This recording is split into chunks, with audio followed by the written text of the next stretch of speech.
Halo semuanya, selamat datang di podcast Teh Hangat. Kali ini kita di season 2 di episode 3 Perjuangan di balik gemelap nightlife. Bersama saya hostnya Kevin Chu dan host kita David Wijaya hari dan ini. kita kedatangan dua tamu yang luar biasa, DJ Zabila dan DJ Kamila. Ampun DJ ya, ampun DJ.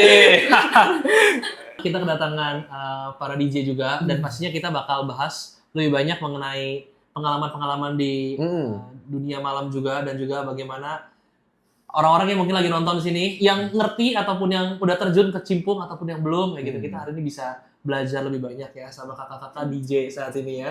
Kayak gitu. Nah, sebetulnya kalau misalkan kita bahas mengenai dunia gemerlap dunia malam yang ada saat ini kayak gitu kan. Banyak sekali sebetulnya konotasi orang-orang yang berpikiran negatif mengenai dunia malam sendiri. Ya. Gimana pandangan dari kalian berdua sendiri nih?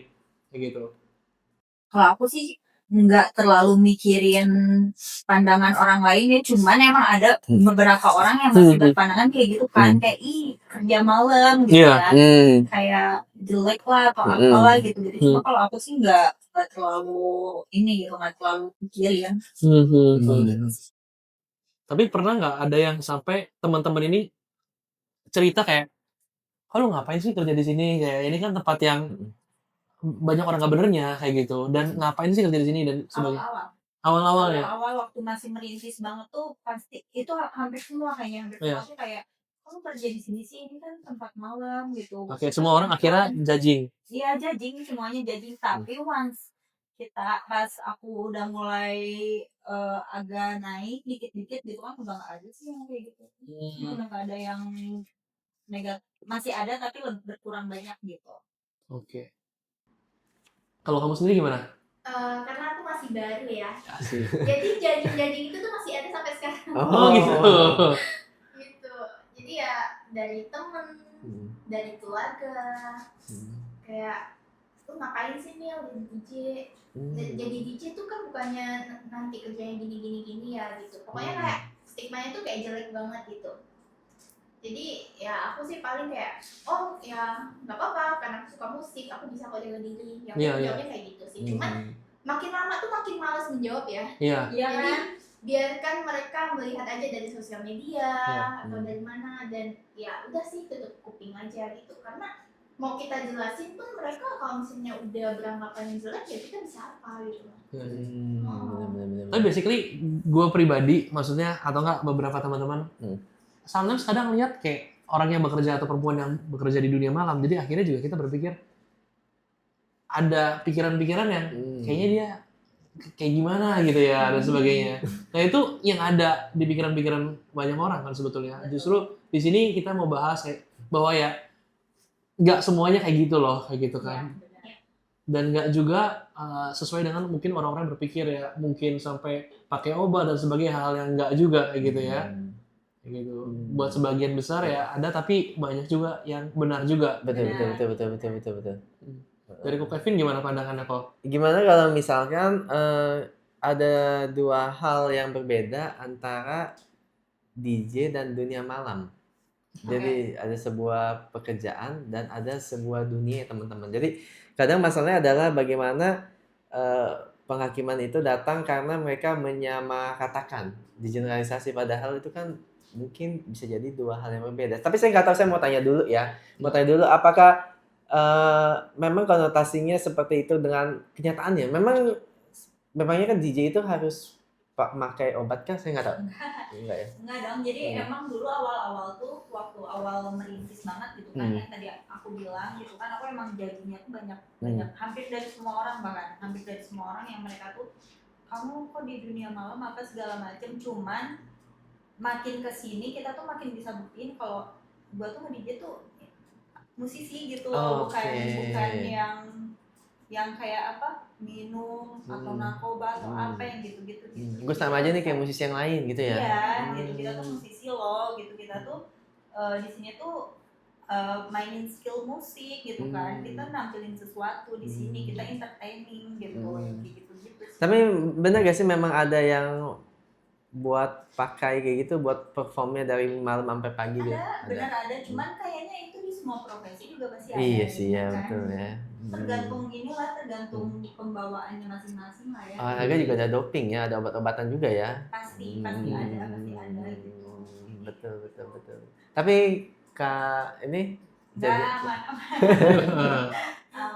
Aman. Kenapa masih bisa aman? Pertanyaannya kenapa masih bisa aman nih? Kenapa? Karena gini, aku tuh orangnya kalau suka sesuatu aku kejar gitu, Oke. aku kejar banget. Nah, aku tuh jadinya takut mencoba hal yang kayak gitu. Takutnya aku coba, aku suka, aku kejar banget gitu. Oke. Jadi mendingan gak usah coba sama sekali kan Iya, sampai iya, sekarang. iya. Kayak gitu. Ini menarik ya. Gimana DJ-nya mungkin enggak kayak gitu, tapi malah yang dibawa itu pakai ya kan? Iya betul. Iya. Ini sama kayak perusahaan rokok nggak pakai rokok satu keluarga ya. Iya. Tapi konsumennya yang minum. Ini terus satu lagi. Kalau Kak Kamila ya, katanya tadi aku dengar di Bad Stats ya di sebelum kita mulai ini bahkan nggak minum alkohol juga sama sekali. Aku kebetulan itu alergi alkohol. Oke. Ini sebuah sebenarnya menarik aku ya. tuh masih nggak tahu kan alkohol itu kan banyak macamnya kan. Aku tuh masih nggak tahu sampai sekarang alkohol mana yang bikin aku tuh sampai kemarin itu hampir kayak rasanya pengen mati gitu. Wow. Karena waktu itu ini aku sekarang Iya. Jadi kan waktu itu aku perform di luar kota. Terus aku minum lah sama beberapa owner-owner di klub itu.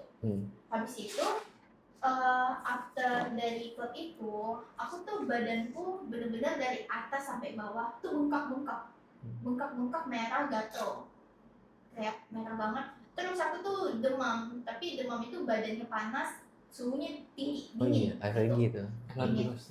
Nah itu aku bener-bener kena air dikit aja tuh udah kayak sakit banget gitu loh. Dan itu aku sendirian posisinya. Habis perform aku sendirian di luar kota. Itu kesalahanku sih sebenarnya, kayak aku nggak bisa kayak nggak enakan buat nolak gitu. Aku nggak bisa. Aku sebenarnya dari awal tuh udah tahu aku ada alergi, gara-gara setiap habis minum alkohol itu pasti dari tangan itu pasti udah gatel-gatel. Cuman nggak expect kalau waktu yang di luar kota itu sampai satu badan. Jadi waktu subuh itu aku cari obat gitu kan, dari aplikasi online cari obat, terus aku minum sampai pokoknya seharian kan aku extendnya 1 hari itu di situ. Kayak apa ya, kerjaanku cuma kayak tidur gitu, benar-benar nggak bisa bangun. Jadi ya aku ngerasa aku memang ada alergi alkohol, cuman aku masih nggak tahu alkohol apa, dan dari situ aku udah benar-benar setakut itu sih. Oke. Jadi kalau misalnya kayak dituangin orang atau apa, aku udah kayak nggak bisa menolak sih, kayak aduh nggak bisa, aku ada alergi gitu. Terus kalau mereka kan biasanya kayak bohong cupu masa DJ nggak minum alkohol gitu. Langsung aja tak kirim buktinya, nih aku ada foto nih, badan gitu. Tapi biasanya masih pada nggak percaya. Tapi lucunya adalah pas lagi nge-DJ itu berarti belum tahu tuh kalau itu alergi alkohol. Sebenarnya Pas lagi sampai minum dan akhirnya semuanya badan kena. Nah, aku cuman nggak expectnya bisa satu badan sih. Oke. Aku tahu aku ada alergi kecil-kecil, dari tangannya bengkak-bengkak. Bengkak-bengkaknya kadang-kadang tuh udah sampai ada gelembung gitu loh, bisa pecah gitu. Nah, makanya kayak gitu.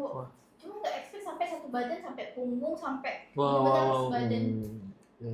Dan waktu itu pertama kali aku di luar kota perform. Dan sendirian lagi tadi katanya. Sendirian. Gitu. Oke, tapi kalau misalkan ya ditanya kalau udah sampai alergi alkohol ya kayak gitu, tapi di dunia malam ini kan identik dengan hal itu ya. Kenapa sampai bisa jadi DJ? Apakah ada sebuah cerita mengapa bisa sampai jadi DJ? Karena kan mungkin ini pilihan karir kita, tapi apakah ada cerita sampai kita jadi DJ yang mungkin orang belum tahu gitu ya? Kalau aku sih, jadi dulu tuh aku suka keluar malam kan, suka clubbing, cuma aku suka dengar musiknya aja gitu loh. Aku suka ke klub, aku dengar musiknya gitu kan, aku suka. Akhirnya punya teman-teman IO di klub gitu. Nah, terus mereka bilang, nih lu kalau suka kayak gini kenapa nggak coba nge-DJ aja gitu. Terus akhirnya aku coba belajar tadinya aku nggak mau lanjutin karena 1 tahun aku belajar aku nggak bisa Wow. beneran tuh kayak lama banget nggak ngerti gitu sampai di titik tuh kayak kayaknya enggak deh, bukan buat Passion. gua gitu ya, passionnya nggak di sini gitu loh. Tadinya sempat berpikir gitu kan, cuman karena penasaran aku coba lagi ternyata bisa gitu. Walaupun belajarnya agak lama ya, kayaknya setahun 2 tahun gitu aku belajarnya. Kalau Kak Kamila? Kalau aku karena dari kecil basicnya udah kayak suka musik banget, suka main alat musik gitu. Jadi kalau misalnya dengar musik tuh kayak moodnya tuh bagus banget gitu loh. Nah jadi waktu pas kan aku merantau ke Jakarta kan. Ya. Waktu itu masih menjadi budak korporat 5 tahun. Dan waktu itu aku udah tahu soal kayak ada sekolah DJ di Jakarta banyak banget gitu kan. Nah tapi entah kenapa waktu itu tuh kayak nggak kesampaian terus buat belajar DJ, buat sekolah DJ itu nggak kesampaian. Nah habis itu tapi dari situ udah suka dengan musik, cuman masih jarang banget ke klub, bahkan nggak pernah. Aku ke klub itu kalau misalnya biasanya kan kayak ada endorsan, nah itu baru ke klub. Tapi kalau misalnya enggak. Habis itu butuh korporat 5 tahun, terus aku resign. Tiba-tiba aku tuh ada ngeliat flyer gitu loh, sekolah DJ gratis gitu. Jadi ya udah aku ikut daftar, terus akhirnya ya udah lomba belajar. Aku belajar DJ itu waktu itu cuma 3 bulan, habis itu dilombain. Dilombain, terus jadi DJ. Ya udah ngalir aja gitu. Dan dari awalnya emang basicnya suka musik, jadi gampang masuk, gampang paham gitu. Oke. Jadi teman-teman, jadi mungkin bisa dibilang bahwa mereka ikut masuk dalam dunia DJ ini karena ketertarikan dengan musik gitu ya. Nah, tapi balik lagi, bukannya di sini kami ingin mengajak teman-teman buat jadi DJ atau dunia malam, enggak. Tapi mungkin ada hal-hal lain yang teman-teman enggak tahu di belakangnya yang mungkin mereka pernah alamin ya. Tapi pernah gak ngalamin kayak hal yang mungkin dalam saat perform gitu dari audiens ya, dari pengunjung itu mungkin kurang enakin buat sebagai DJ ya? Iya. Pernah gak mungkin hal-hal yang gitu? Pasti pernah sih. Dulu tuh aku nggak dulu sih, sampai sekarang kan aku masih sering India tour gitu kan. Jadi kayak tour di India, stay di sana beberapa minggu, terus kita keliling ke beberapa kota gitu kan. Dulu aku pernah di kota mana gitu kan, aku pulang perform jam 2 pagi gitu kan, kayaknya jam 2 pagi aku pulang perform, aku udah tidur, aku nyampe hotel, tiba-tiba ada yang masuk kamar ini, ada yang masuk kamar apa? Kamar hotel gitu. Untungnya aku kebangun, dia udah mau pegang ini, aku pegang apa? Mau tarik selimut gitu loh gitu kan. Mau tarik selimut gitu kan. Terus namanya aku kebangun, dia kabur gitu. Terus aku langsung teleponin manajer aku karena dia kan tidur di kamar sebelah kan. Akhirnya dia bangun, baru sama dia diiniin gitu, diomongin ada apa gitu, kenapa gitu. Ternyata itu staf hotel mabok katanya. Staf hotel mabok, terus lihat aku pulang pagi gitu loh. Lihat aku pulang subuh-subuh gitu. Bener. Ngeri banget ya. Ngeri itu trauma sih. Iya sih, betul. Ngeri banget. Itu kamu sendiri ya? Aku sama manajerku, cuma manajerku tidur di Sebelah. kamar sebelah hotel gitu. Serem banget ya. Itu ngeri banget ya. Itu ngeri, itu aku sampai lumayan trauma sih sampai sekarang. Iya. Betul. Terus yang kisah ini loh, Mas Agi tadi kayaknya sebelumnya cerita ketika Terus aku juga pernah perform. Jadi di salah satu kota di India gitu, cuma Indianya juga India yang agak ini ya, agak apa? Agak pinggir lah gitu, agak pinggir. Nah ceritanya si kota ini tuh katanya lagi ada konflik, pengen lepas dari India gitu. Oh gitu. Nah terus aku tur ke sana. Jadi setiap DJ tuh pasti punya namanya lagu andalan lah gitu kan, lagu andalan yang kalau dimainin itu lagu tuh udah pasti pecah gila-gilaan gitu kan orangnya. Karena pada saat itu aku lagi tur India, aku punya satu lagu andalan tuh lagu Bollywood, lagu India gitu kan. Aku nggak ada di briefing apapun sama tim IO atau apa, aku mainin lagunya gitu. Pas aku mainin tiba-tiba, jadi ini kan stage DJ, terus ini pagar gitu kan, di pagar baru ada apa namanya, baru ada crowd gitu kan, crowdnya pas aku mainin lagu itu tuh tiba-tiba mundur. Orang-orangnya ya? Gitu kan. Orang-orangnya mundur berarti ya? mundur, cuma aku masih kayak nggak kenapa gitu. Aku pikir oh dia mau joget koreo atau apa, nggak ngerti. Tadi aku berpikir kayak gitu loh. Dia mundur, tiba-tiba lari, pas lari ternyata dia ngambil ancang-ancang mau lompat ini, lompat apa? Pagar ya? Dilompatin pagarnya sama dia, terus lompat pagar. Aku nggak tak masih kayak bingung gitu kenapa gitu kan. Aku langsung ditarik sama Security. sama security, sama bouncer, semua langsung naik mobil. Terus aku nanya kenapa gitu kan. Aku sampai ninggalin flash disk tas aku di situ semua gitu kan. Kenapa? Oh katanya di sini tuh dilarang mainin lagu Bollywood karena kita tuh lagi konflik gitu sama dia, kita mau lepas gitu. Cuman kan ya manajer aku bilang kayak dia kan nggak tahu masalah politik kalian, terus kalian juga nggak ada briefing apapun gitu loh. Kayak gitu sih. Serem banget ya. Seram itu. Taruhannya nyawa juga berarti ya. Nyawa itu udah nyawa, kalau kita ngomong sedikit udah habis itu ya. Iya, Balik ke Indonesia ya. Iya. Kalau Kak Kamila? Kalau aku sih jujur pengalaman masih belum banyak ya. Cuman emang yang paling membekas itu yang di luar kota itu sih, kayak waktu pas perform di suatu klub kan udah pasti ada owner klub biasanya sama temen-temennya. Jadi ada salah satu temennya tuh yang kayak mepetin aku terus gitu kan, terus kayak dia bikin aku banyak minum waktu itu, yang Sengaja dicekokin. Iya. Nah, habis itu waktu pas aku mau pulang itu aku kan posisinya klubnya itu deket sama hotel. Jalan kaki juga bisa sebenarnya. Cuman si orang ini tuh kayak bener pengen nganterin banget gitu loh. Nah, aku tuh tipenya nggak enakan mau nolak gitu. Jadi aku hubungin salah satu yang nge-handle di klub itu, tapi aku nggak tahu sebutannya apa ya. Pokoknya yang mungkin pokoknya dia yang dari awal mendampingi aku. Jadi waktu itu aku minta kayak Kak, kan kita kan disediain supir kan, Kak aku mau pulang nih gitu. Tapi sama orang tersebut tuh dibilang kayak tapi temennya si Oden mau pulang bareng kamu, boleh nggak? Kok aku kayak ngerasa dijual ya, aku pikir kayak gitu waktu itu kan. Terus kayak, wah ini aku posisinya udah kelingan banget, udah badannya udah agak mulai bengkak. Jadi waktu itu aku kayak bilang, aduh tapi aku nggak mau pulang sama dia gitu. Sedangkan mereka tuh kayak maksa gitu loh, udah pulang aja sama dia gitu.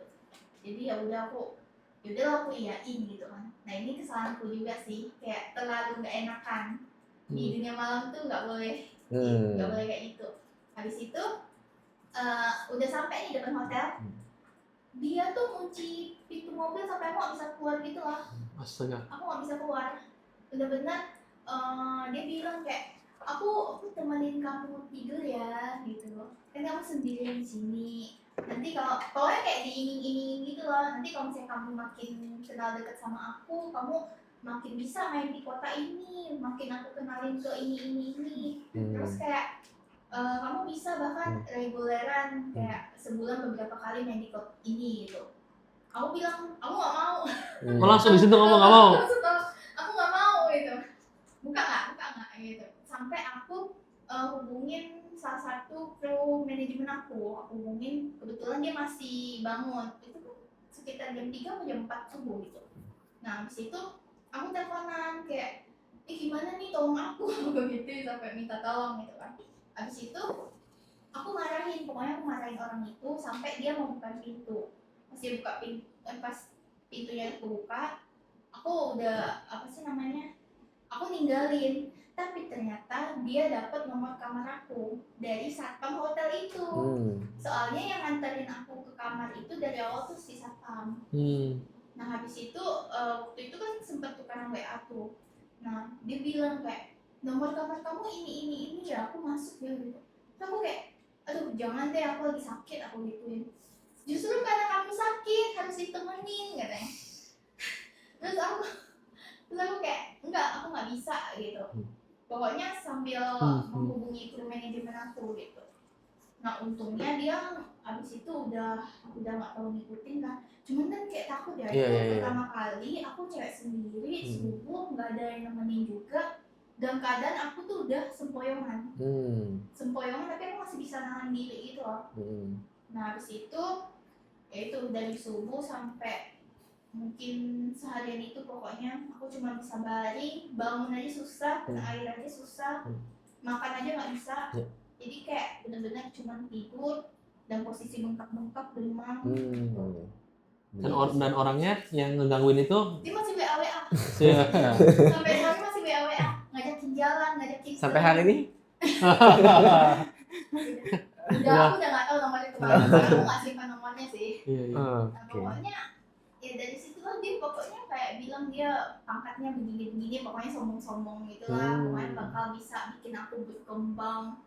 Langsung aku tolak pokoknya pada saat itu. Wow. Jadi ya menyesalnya sih kayak terlalu ngeiyain orang ya. Sebenarnya aku udah kayak agak-agak nolak, cuman entah kenapa ujung-ujungnya kayak oh iya nggak apa-apa, oh iya nggak apa-apa, oh iya aman kok. Ya walaupun puji Tuhan aku aman ya, oh ini cuma sakit. Cuman kayak jadinya trauma gitu loh. Oke. Jadi poin pentingnya jangan gampang ngeiyain orang gitu ya. Iya, apalagi kan di Gede Malang kita cewek ya, itu nggak ada yang nemenin. Boundaries itu penting sih. Boundary ya. Iya.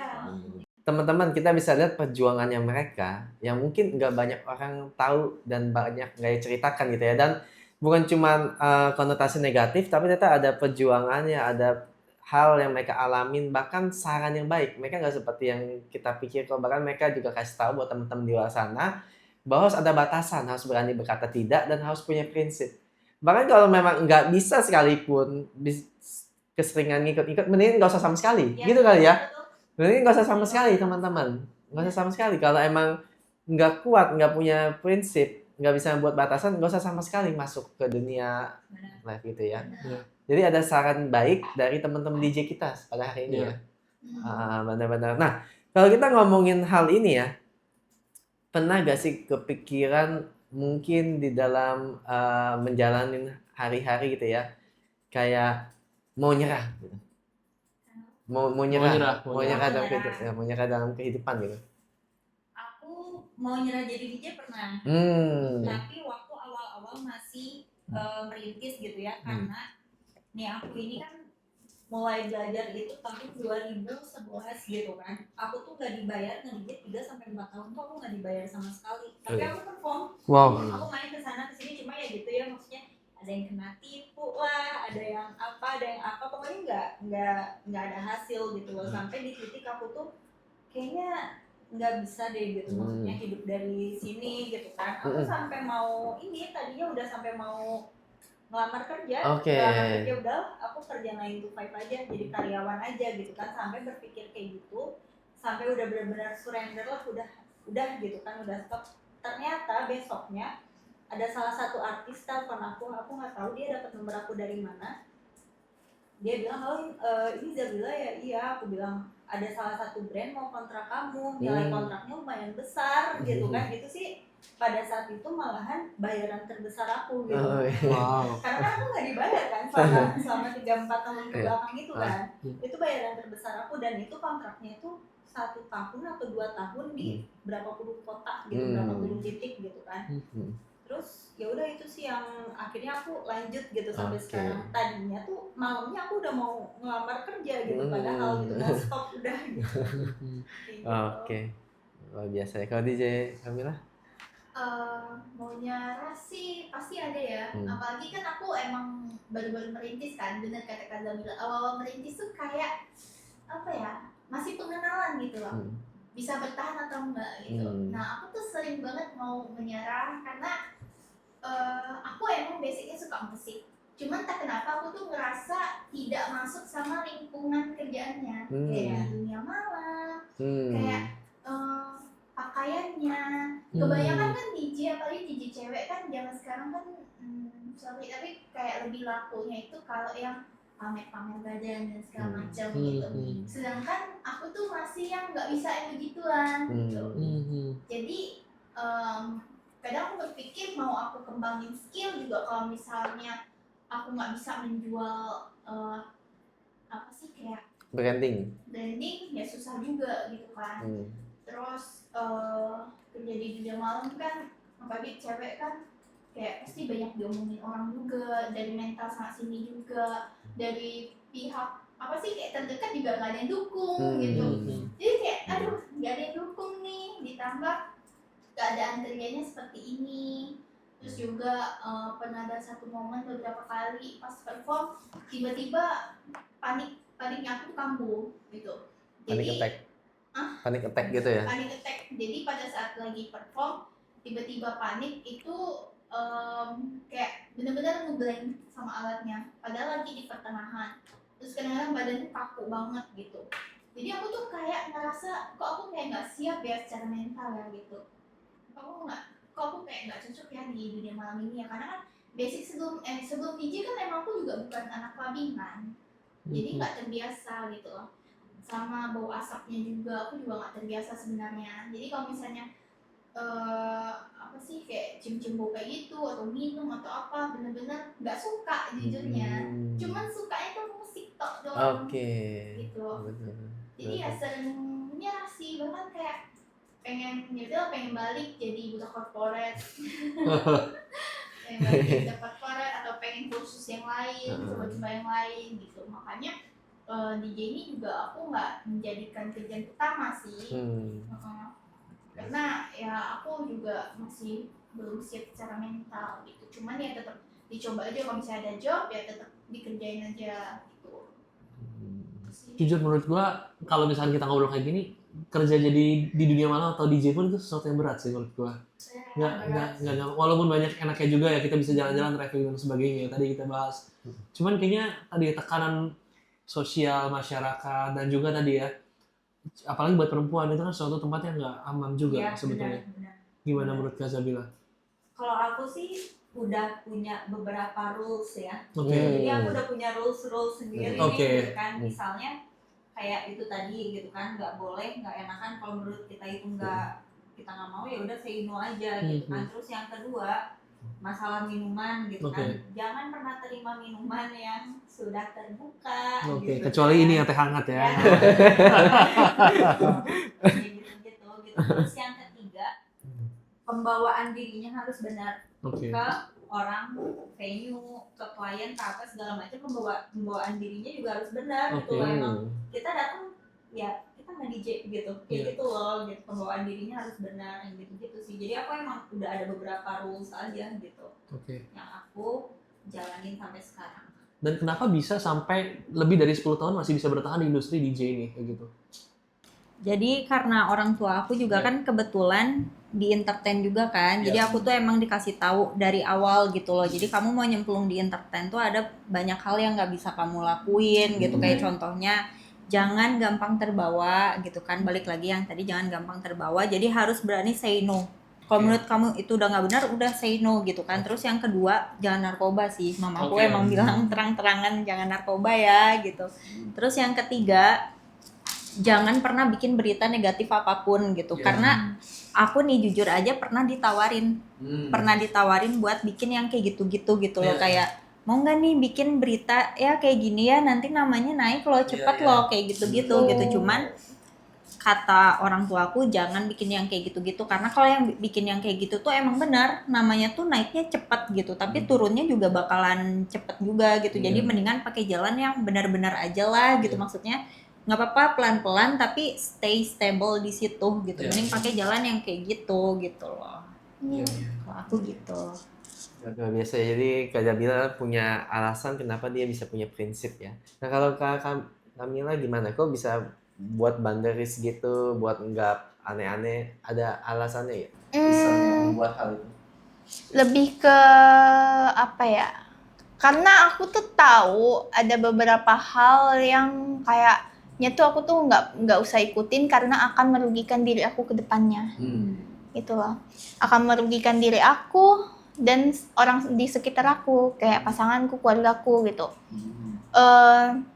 Makanya aku tuh kadang penasaran, tapi bukan penasaran yang pengen mencoba. Penasaran kayak, oh kalau misalnya orang ngobat tuh reaksinya gimana? Oh kalau misalnya orang yang sering kayak punya berita-berita yang negatif, dia tuh kehidupannya akan seperti apa gitu. Aku lebih ke kayak melihat aja sih, tapi tidak akan untuk menjerumuskan diri aku untuk mencoba gitu. Tapi setelah ngelihat orang-orang yang tadi ya punya kehidupan yang seperti itu, orang-orang yang obat dan sebagainya, ini kan mungkin kalau gue pribadi gue nggak punya teman yang kayak gitu. Cuman kan mungkin di pekerjaan ada aja yang ketemu kayak gitu, apalagi di semua profesi, apalagi di dunia malam misalkan. Ya. Ketika ketemu kayak gitu, apakah kalian orang-orang kayak gini seperti apa sih? Apa kalian tertarik juga nanti ke sana? Enggak, maksudnya orang yang pakai aneh-aneh Iya, pakai gitu. aneh-aneh itu. Nih ya, ini tuh salah satu yang bikin aku tambah mantep, nggak pernah mau coba yang kayak gitu kan. Ngobat ya, gitu ya. Karena aku kan lumayan banyak lah, ada orang sekitar melihat langsung lah gitu Iya, kan, iya. orang yang kayak gitu-gitu tuh rata-rata nggak bisa diajak kerja. Oh gitu. Iya, ngaco. Even buat ngobrol pun kayak mereka tuh punya dunianya sendiri gitu loh. Bahkan kalau misalnya kita ngumpul sama mereka, 3 orang ini emang pemakai, kita enggak, kita yang jadi nggak nyambung. Malah Iya, jadi kayak benar-benar. gitu kan. Terus yang pasti nggak benar-benar udah nggak bisa diajak kerja sih.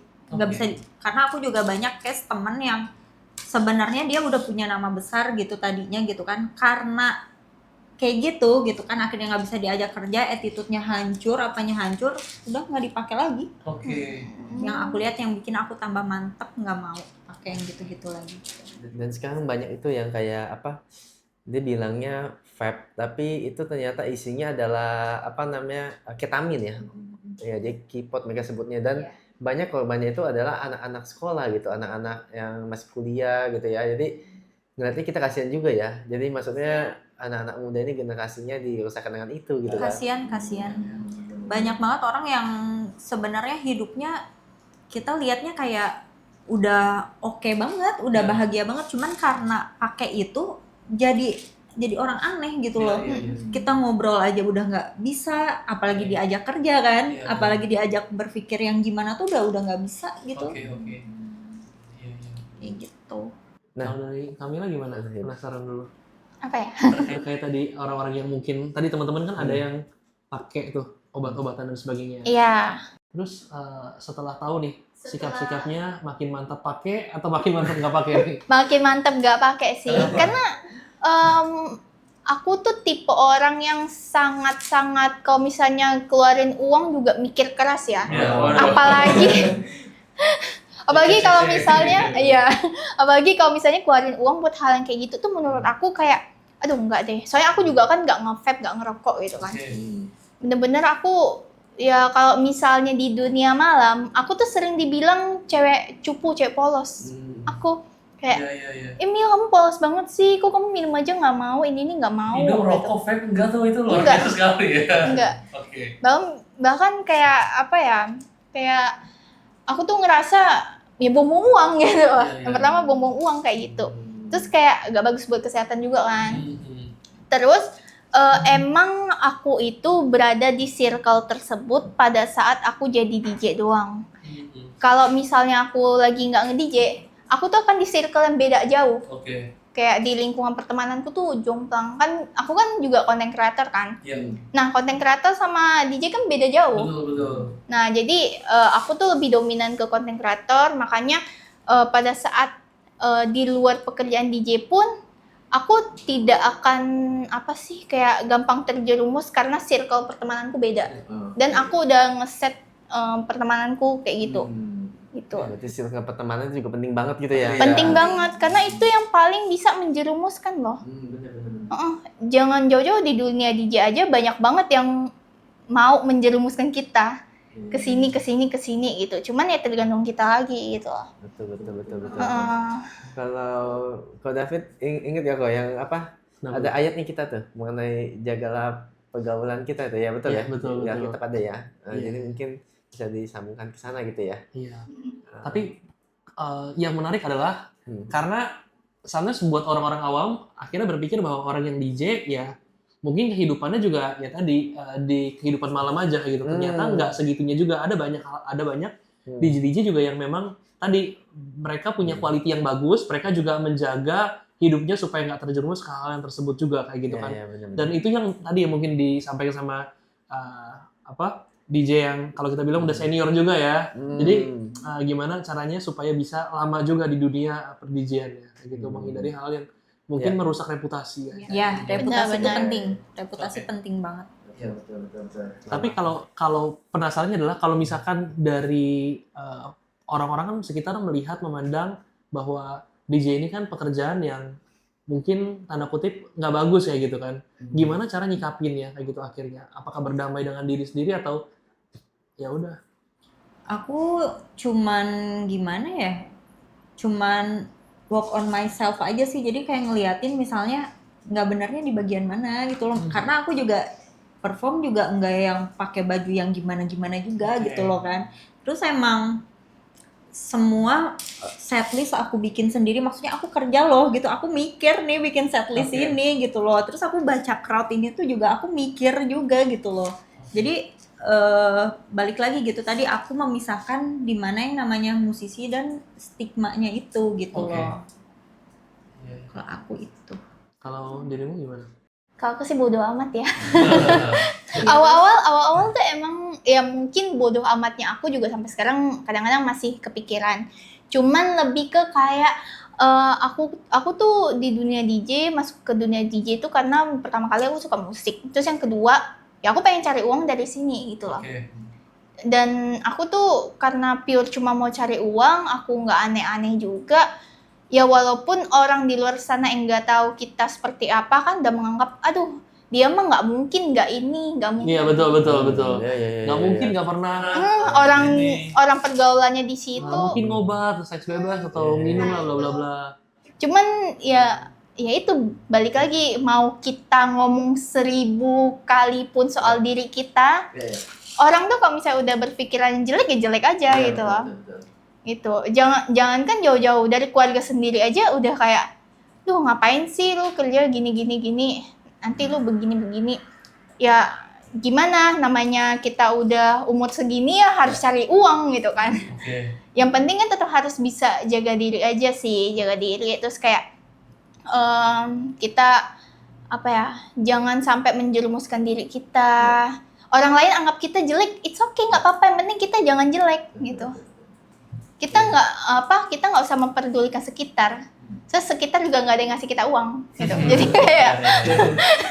kayak ya udah lanjutin aja, toh lama-lama juga ada kok beberapa orang kayak, Mil, kok aku kayaknya pengen jadi DJ ya, sekolah di mana ya nih, jadi DJ enak nggak ya, kok kayaknya sawerannya banyak ya. Akhirnya pada muncul juga, pada nanyain, ih kamu hebat banget jadi DJ dan segala macem gitu. Cuma ya tetap aja sih ada yang ngejudge kayak, ya kadang-kadang orang kan menilai kita kan dari pekerjaan ya, gitu, dari pekerjaan, dan merasa pekerjaan mereka tuh kayak lebih hebat, lebih baik gitu. Jadi yang menilai kita rendah, cuma ya udahlah, nggak bisa diambil pusing juga. Ya, saya percaya bahwa manusia melihat apa yang kelihatan, tapi Tuhan melihat hati kita. Nah, teman-teman, kita udah deep banget ya pembicaraan ini, dan mungkin buat lebih deep lagi, aku mau nanya gini. Kita kan tadi kan udah nanya, pernah gak sih mau berhenti jadi DJ? Udah tuh. Sekarang kita tanya nih, pernah gak sempat mau nyerah dalam kehidupan? Pernah sih, pernah. Ini yang baru-baru aja ya, yang baru-baru aku alami. Jadi aku tuh kan sebenarnya orangnya yang termasuk ambis banget buat karir ya. Buat karir tuh aku termasuk orang yang ambis banget. Pada waktu aku lagi ambis-ambisnya, tiba-tiba tangan aku patah. Jadi aku patah, nggak bisa nge-DJ. Harus stop, jatuh tiba-tiba. Terus kan jadi harus kayak gimana ya, kita lagi ambis-ambisnya tiba-tiba nggak bisa gitu loh. Terus aku ke dokter sempat bilang ini kamu cacat loh katanya, sempat digituin sampai udah drop banget gitu kan. Pernah ada di posisi itu gitu, yang baru terjadi kemarin. Di situ udah putus harapan, di situ Tadinya udah kayak udah nggak bisa lagi, udah nggak bisa normal lagi, udah nggak apa gitu kan. Cuma ya udah gitu, maksudnya dijalanin aja gitu sampai sekarang gitu. Udah perjalanan hidup lah itu gitu, kayak gitu. Tapi sekarang udah normal lagi, udah ini? Udah lumayan. Ya. Udah oke lah gitu. Udah mulai terbiasa. Kalau Kak Kamila? Nyerah sama kehidupan sih pernah ya, beberapa kali ya, dari usia remaja sampai sekarang juga udah pernah. Cuman yang terakhir itu tuh yang paling gede buat aku itu pada saat aku mau lomba DJ. Udah mau hamin seminggu lah sebelum lomba DJ itu aku demam tinggi kan. Itu semingguan, ditambah aku ada itu ketipu soal uang gitu. Jadi uangku tuh bener-bener ludes belas hilang gitu. Hilang. Itu drop banget sih pastinya. Udah nyari ngumpulin susah-susah. Itu uang pesangon resign aku itu hilang juga. Jadi kayak semua kerja yang sama ini aku kerjain di Jakarta itu belas hilang. Nah, cuman pada saat itu jadinya nggak konsen lomba kan. Bahkan ya udah kayak udah aku nggak mau lomba gitu, udah kayak menyerah gitu, udah aku stop aja gitu kan. Cuman Tuhan tuh baik ya, kayak teman-temanku tuh banyak yang support aku, banyak yang aku nggak akan lupa sih, kayak teman-temanku tiba-tiba transferin aku uang buat aku makan segala macem, buat bayar ini itu gitu. Nah habis itu dari situ kan aku udah kayak mulai berkembang tuh, ditambah aku kan ngonten juga kan, jadi kayak udah nih apa sih namanya, lomba DJ dan puji Tuhannya menang gitu. Jadi kayak untung aja aku tuh nggak menyerah gitu, dan ya support dari teman-teman juga bagus itu, dari Tuhan juga gitu. Ya dahsyat ya teman-teman. Jadi tadi satu buah kalimat bahwa Tuhan itu baik, kata DJ Kamila gitu ya. Jadi dalam pengalaman yang buat mereka mau nyerah, DJ Bila bilang tangannya patah, DJ Kamila bilang dia ditipu. Tapi ada satu buah harapan buat ke depan pasti tetap bisa lebih baik sampai mereka nggak nyerah dalam kehidupan. Nah, mungkin nggak ya kalau misalkan kita dalam pekerjaan DJ tapi tetap bisa religius, tetap bisa megang kepercayaan kita masing-masing. Bisa ya. Karena saya rasa sih ada perbedaan antara dunia malam dan pekerjaan. Itu lagi tadi ya. Karena kalau dunia malam mereka yang udah mulai ninggalin ibadah dan melakukan hal-hal ngobat segala macam gitu kan, menjauh dari Tuhan. Tapi kalau DJ sebagai pekerjaan dan tetap religius, mestinya masih bisa ya. Bisa banget, Ya. bisa. Dan udah kita buktikan dengan cerita-cerita mereka bagaimana mereka tetap punya pengharapan berkata Tuhan baik di dalam hal-hal yang kelihatannya pun nggak baik. Hal yang nggak baik pun Tuhan tetap baik. Luar biasa ya. Tuhan tetap jaga sih. Luar biasa. Mungkin ada pertanyaan lagi dari Ko David? Kalau misalkan aku ngeliat ke dirimu ya dari sisi Pak Pendeta dengan melihat Gantian nih tanya nih. Iya, dengan melihat banyak orang stigma nih, ibaratnya kan banyak, mungkin juga jemaatnya banyak juga nih lihat kayak gitu kan. Jadi kira-kira untuk pekerjaan kayak tadi DJ dan sebagainya kayak gitu, menurut pandanganmu sendiri seperti apa kayak gitu? Apalagi khususnya orang-orang yang ngelihat profesi di dunia malam ini. Padahal kalau kita tadi bahas kan ini pekerjaan yang menurutku susah dan nggak semua orang bisa. Bahkan kita, ya gue pribadi kalau misalnya ke klub pun, waduh asapnya aja tuh udah nggak kuat kayak gitu kan. Besok tuh nggak kuat nih, apalagi tidur dengan bau asap kayak gitu kan. Jadi wah itu susah sekali sebetulnya. Gimana menurut pandangan? Oke, ini pertanyaan yang sulit dan saya harus hati-hati menjawab ya. Jadi kalau saya coba jawab, saya kembali lagi membedakan antara gaya hidup dan pekerjaan. Dan kalau di mata saya sebagai sebuah pekerjaan tentunya nggak ada bedanya dengan aransemen-aransemen musik lainnya. Dan itu berbeda dengan gaya hidup. Dan satu hal lagi, teman-teman semua, bahwa di tempat kita juga banyak penjahatnya gitu ya. Jadi saya yakin dan percaya tempat ibadah bukan buat orang baik, tapi buat orang-orang yang mencari Tuhan. Siapapun dia, dengan masa lalu seperti apa, dengan pekerjaan seperti apa ya. Dan kita nggak akan menutup pintu rumah ibadah buat siapapun. Jadi kalau Tuhan nggak menutup pintu rumah ibadah, saya nggak pantas buat menutup pintu kasih dan kesempatan buat semua orang juga. Jadi saya tetap menganggap semuanya sama, dan kecuali dengan gaya hidup yang nggak baik. Kalau gaya hidupnya nggak baik dan hal-hal yang tidak baik, tentunya itu yang menjadi PR tersendiri ya. Dan itu pun, sekalipun kayak gitu pun ya, ini yang menarik bahwa Tuhan nggak membenci orangnya, tapi Tuhan membenci dosanya. Jadi sekalipun hal-hal itu dalam dunia yang nggak baik, orang ini tetap sahabat kita, tetap teman kita. Ya. Oke. Jadi ini menarik ya case-nya. Jadi walaupun mungkin dia kerja di dunia kita bilang sekuler dan di dunia malam ya kayak gitu, DJ dan sebagainya. Kalau dia memang hidup benar, dia juga nyari uang dengan benar kayak gitu. Nggak bikin dapur terus habis itu korupsi dan sebagainya. Misalkan kalau ada ya oknum ya, misalkan atau hal lainnya kayak gitu kan.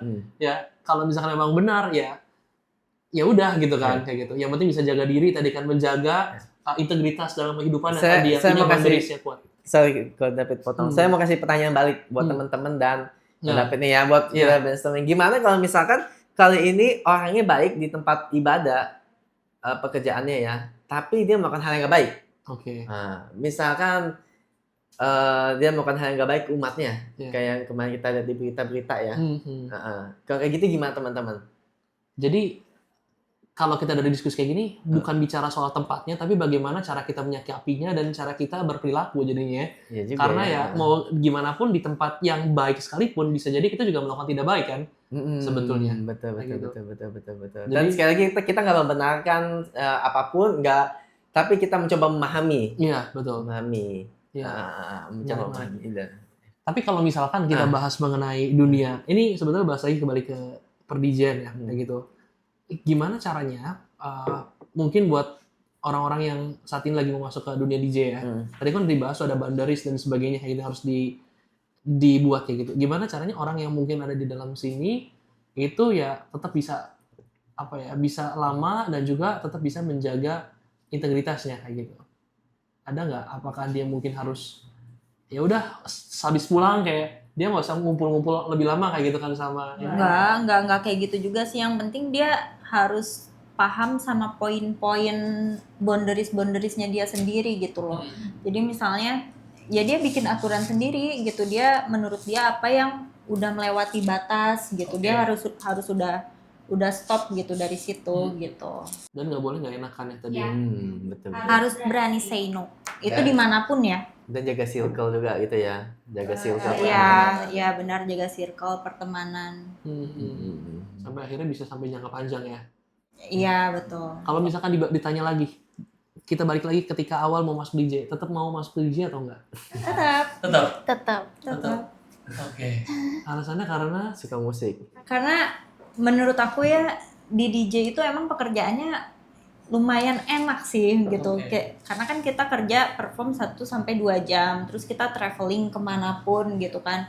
Aku traveling ke sana ke sini aku nggak pernah bayar 1 tiket pun gitu kan, kayak semuanya ya emang karena aku kerja gitu kan. Cuman emang sebelum untuk kita bisa tur kayak gitu tuh banyak hal yang kita korbankan sih, sacrifice-nya tuh besar sekali gitu di beberapa tahun awal gitu. Harus kuat di situnya dulu gitu. DJ Kamil gimana? Kalau aku sih karena emang suka musik, terus kayak kalau misalnya udah perform tuh aku seneng banget gitu loh. Kayak dan dari semua pekerjaan yang udah aku jalanin, emang DJ tuh yang paling gampang dipelajari kalau menurut aku. Gampang dipelajari, hanya saja yang harus aku persiapkan ya tetap mental aku gitu loh. DJ itu enak, terus kayak ya itu harus punya rules dalam diri kita tuh, harus kayak nggak boleh kelewat batas lah. Kalau misalnya udah jadi DJ ya kamu udah harus tahu nih lingkungannya seperti apa, jadi ya kamu harus bisa bikin peraturan untuk diri sendiri gitu. By the way, kayaknya 2 tahun yang lalu ya, gue pernah pesan gitu. Kayaknya sekarang masih jalan ya. Jadi di klub itu ada pelayanan di mana mereka tuh bikin ibadah di klub. Nggak tahu pernah tahu atau enggak? Oh, tahu. Gue juga pernah ikutan di sana kayak gitu. Pernah masuk kayak gitu kan, kayak gitu. Tapi setelah malamnya kayaknya dipakai buat ini. Dan di situ akhirnya dipakai buat penjangkauan orang-orang yang yang terjerumus di sana kayak gitu kan. Tadi terjerumusnya mungkin sampai ke hal yang nggak bener dan rusak, jadi akhirnya mungkin dijangkau dari sana kayak gitu. Ya itu bener atau enggaknya itu perdebatan juga yang panjang kayak gitu kan. Ya semua orang punya sektor pelayanan masing-masing, jadi itu jadi case-nya sendiri. Tapi kalau misalnya tanya 5 tahun lagi ke depan, tetap masih mau jadi DJ atau enggak pikirannya? Dari yang senior mungkin? Mau tetap mau juga. Apalagi udah punya ambisi tadi ya. Iya, ambisi aku sih lumayan ini gitu kan, lumayan besar untuk pekerjaan. What the goals nantinya setelah sekarang? Tadi kan punya ambisi, udah jadi juara ya, ya top 10 mungkin di Asia kayak gitu. Mau ngapain lagi sih sebetulnya as DJ? Pindah ke negara lain jadi top 1 lagi di situ. Wow. Kalau bisa, amin. Amin. Iya. Kalau dari kamu? Kalau aku sih sebenarnya masih pengen lanjut jadi DJ ya, misalnya dibahas 5 tahun ke depan. Cuman aku pengen mempelajari hal yang lain juga. Jadi kayak tidak berpatokan sama DJ aja gitu. Karena aku tuh tipe yang sebenarnya aku nggak terlalu ambisi. Cuman aku tuh orangnya sangat penasaran sama hal apapun. Jadi selagi ada hal apapun yang atau bakat atau skill yang bisa aku coba, ya aku coba gitu. Siapa tahu bisa jadi hobi, bisa jadi cuan juga, bisa nambah gitu kan. Karena ya aku nggak bisa diem, kayak aku nggak bisa berpatokan sama satu tok doang gitu. Jadi mungkin masih tetap lanjut, cuman akan ditambah dengan bakat yang lain. Oke. Gitu. Mungkin nggak tahu nanti kalau Kevin ada pertanyaan lagi. Ya. Kalau aku terakhir, kalau misalkan punya anak atau saudara, tertarik gak untuk direkomendasikan untuk mereka jadi DJ? Karena ini sesuatu yang menarik, karena banyak yang nanya juga kan, kayak gitu. Gimana POV dari kalian sendiri? Kalau aku punya anak terus Atau saudara ya? terus dia bilang aku mau jadi DJ, nggak apa-apa, tapi aku yang ajarin kamu harus jadi DJ yang bagus dan benar. Oke. Gitu, benar-benar aku ajarin full skill dari kecil gitu kan. Kalau bisa aku jadiin DJ battle sekalian Oke. gitu loh, yang kayak gitu. Jadi DJ yang looks-nya itu lebih ke brandingnya keren gitu, kayak gitu loh, branding keren. Oke. Kalau aku juga sama sih, cuman kalau misalnya aku punya anak, aku akan ngajarin soal musik tapi tidak DJ dulu. Oke. Bisa ke musik yang lain, kan musiknya luas kan. Bisa ke yang lain dulu sambil dia pengenalan soal musik. Nah nanti di kemudian beberapa tahun kalau misalnya dia pengen jadi DJ ya boleh, cuman tetap harus dalam pantauan aku sih gitu.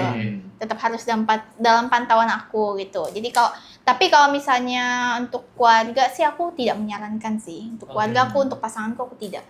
Gitu. Jadi kalau misalnya anakku boleh, cuman tetap dalam pantauan aku. Tuh.